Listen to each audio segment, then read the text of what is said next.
যার নিয়ত নষ্ট তার জন্য জাহান্নাম।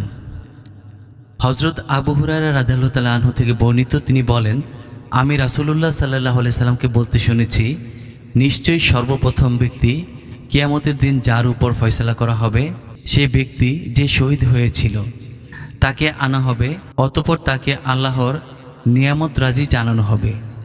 সে তা স্বীকার করবে। তিনি বলবেন, তুমি এতে কি আমল করেছ? সে বলবে, আপনার জন্য জিহাদ করে এমনকি শহীদ হয়েছি। তিনি বলবেন, মিথ্যা বলছো। তবে তুমি এজন্য জিহাদ করেছ যেন বলা হয় বীর, অথবা বলা হয়েছে। অতঃপর তার ব্যাপারে নির্দেশ দেওয়া হবে, তাকে তার চেহারার উপর ভর করে টেনে হিচড়ে জাহান্নামে নিক্ষেপ করা হবে। আরও এক ব্যক্তি যে ইলম শিখেছে, শিক্ষা দিয়েছে ও কোরআন তিলাওয়াত করেছে তাকে আনা হবে, অতঃপর তাকে তার নিয়ামত রাজি জানানো হবে। সে তা স্বীকার করবে। তিনি বলবেন, তুমি এতে কি আমল করেছ? সে বলবে, আমি ইলম শিখেছি, শিক্ষা দিয়েছি ও আপনার জন্য কোরআন তিলাওয়াত করেছি। তিনি বলবেন, মিথ্যা বলেছ।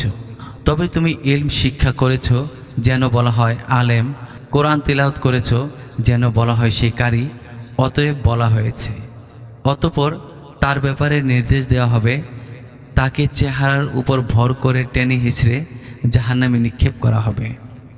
আরও এক ব্যক্তি যাকে আল্লাহ সচ্ছলতা দিয়েছেন ও সকল প্রকার সম্পদ দান করেছেন তাকে আনা হবে, তাকে তার নিয়ামত রাজি জানানো হবে।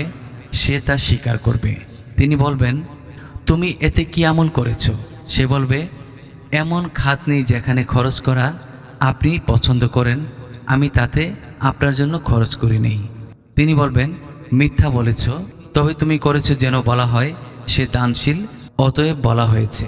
অতঃপর তার ব্যাপারে নির্দেশ দেওয়া হবে, তাকে তার চেহারার উপর ভর করে টেনে হিচড়ে অতঃপর জাহান্নামে নিক্ষেপ করা হবে। সূত্র সহিহ মুসলিম ও নাসাই।